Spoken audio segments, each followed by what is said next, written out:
Hello guys, welcome back to equity options. So ನಿನ್ನೆ ತಗೊಂಡಿದಂತ position ಇವತ್ತು ಏನಾಗಿದೆ ಅಂತ ನೋಡೋಣ ಬನ್ನಿ.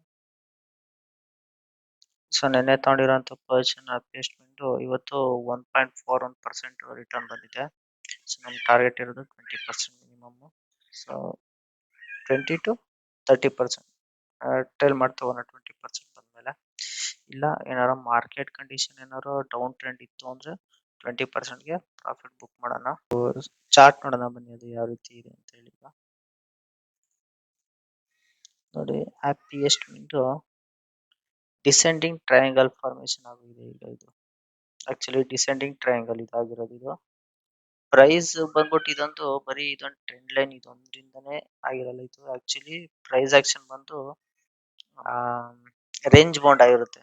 ನೋಡಿ, ಇದೊಂದು ಟಾಪು, ಇದೊಂದು ಟಾಪು, ಇದೊಂದು ಟಾಪು, ಇದೊಂದು ಟಾಪು, ಇದಕ್ಕೂ ಒಂದು ಟ್ರೆಂಡ್ ಲೈನ್ ಹೇಳಿದ್ರೆ ಇಲ್ಲೊಂದು ಟ್ರೆಂಡ್ ಲೈನ್ ಆಯ್ತು, ಪ್ಲಸ್ ಇಲ್ಲೊಂದು. ಸರಿನಾ?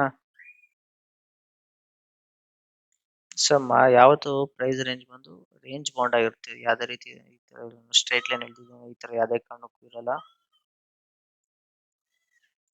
ಇನ್ನ ಪಿ ವಿ ಆರ್ ಆಕ್ಚುಲಿ ಇದಕ್ಕೆ ಎಂಟ್ರಿ ಆಗೋ ಟೈಮ್ ಬಂದಿದೆ ಅಂತ ಅನ್ಕೋತೀನಿ. ನೋಡಿ, ಏನ್ touches to nearest point.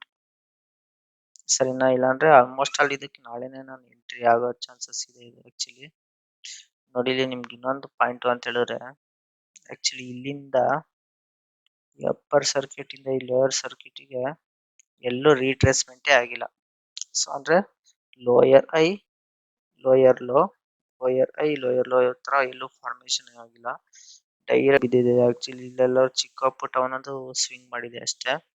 So ಇದಕ್ಕೊಂದು ರೀಟ್ರೇಸ್ಮೆಂಟ್ ನೋಡ್ರು ನಮಗೆ ಮಿನಿಮಮ್ 0.618 ಲೆವೆಲ್. ಸೊ ಇದೊಂದು ನಾನು ಸ್ವಿಂಗ್ ಟ್ರೇಡಿಂಗಿಗೆ ಇದೊಂದು ಆಪರ್ಚುನಿಟಿ ಇದೆ ಅಂತ ನಾನು ಅನ್ಕೊಂಡಿದ್ದೀನಿ. ಇಲ್ಲಿಗೆ 0.618 ಲೆವೆಲ್ ಬಂತು ಅಂದ್ರೆ ಪ್ರಾಫಿಟ್ ಬುಕ್ ಮಾಡ್ಬೋದು. ಆಕ್ಚುಲಿ ಇದಕ್ಕೊಂದು ಎಂಟ್ರಿ ಆಗ್ಬೋದು. ಇದು ನೋಡಿ, ಇಂಡಿಯಾ ಆರ್ ಎಸ್ ಐ ಹಾಕ್ತೀನಿ.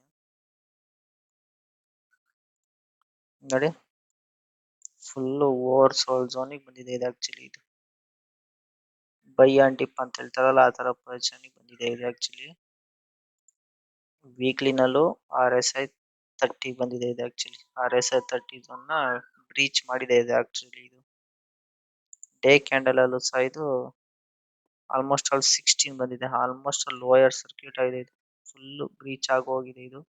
ಸೊ ಇದನ್ನ ನಾವು ಬೈ ಮಾಡ್ಬೋದು. ಇದನ್ನ ಆಕ್ಚುಲಿ ಇದು ರೆಕಮೆಂಡೇಶನ್ ಏನಲ್ಲ, ಎಜುಕೇಶನ್ ಪರ್ಪಸ್ ಅಷ್ಟೇ. ಇದು ನೋಡಿ, ನಿಫ್ಟಿ 50 ಟ್ರೆಂಡ್ ನೋಡಕ್ ಹೋದ್ರೆ ಆಲ್ಮೋಸ್ಟ್ ಆಲ್ ಫ್ಲಾಟ್ ಇದೆ.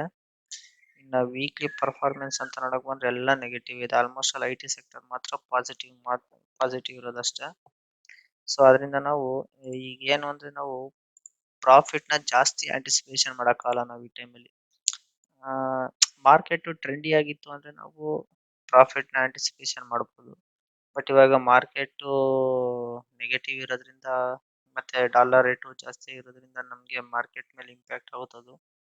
ಸೊ ಅದರಿಂದ ನಾವು ಪ್ರಾಫಿಟಬಿಲಿಟಿನ ನಾವು ಕಡಿಮೆ ಮಾಡ್ಕೊಂತ ಬರ್ಬೇಕಾಗುತ್ತೆ. ಅಂದ್ರೆ ಮಾರ್ಕೆಟ್ ತಕ್ಕನಾಗ ನಾವು ಅಡ್ಜಸ್ಟ್ ಆಗ್ಬೇಕಾಗುತ್ತೆ. ಮಾರ್ಕೆಟ್ ಏನ್ ಕೊಡುತ್ತೆ ಅಷ್ಟು ನಾವು ತಗೊಬೇಕು. ನಾವು ಜಾಸ್ತಿ ಆಂಟಿಸಿಪೇಷನ್ ಮಾಡಕ್ ಹೋದ್ರೆ ನಾವು ಲಾಸ್ ಕಡೆಗೆ ಹೋಗ್ತಾ ಇರ್ತೀವಿ. ನಮ್ಗೆ ಏನು ಇನ್ಕಮ್ ಜನರೇಟ್ ಆಗ್ಬೇಕಷ್ಟೇ. ಇದೆ ಆಕ್ಚುಲಿ ಸ್ವಿಂಗ್ ಟ್ರೇಡಿಂಗ್ ಅಂದ್ರೆ ನಾವೇ ಟಾರ್ಗೆಟ್ ನ ಸೆಟ್ ಮಾಡ್ಕೊಬೇಕು. ಇಷ್ಟಿಂದ ಇಷ್ಟು ಅಂತ ಹೇಳಿ ನಾವೇ ಸೆಟ್ ಮಾಡ್ಕೊಳ್ಳೋದ್ರಿಂದ ನಮ್ಗೆ ಇದು ಬೆನಿಫಿಟ್ ಆಗುತ್ತೆ ಅಂತ ಹೇಳ್ತೀನಿ. So thank you guys.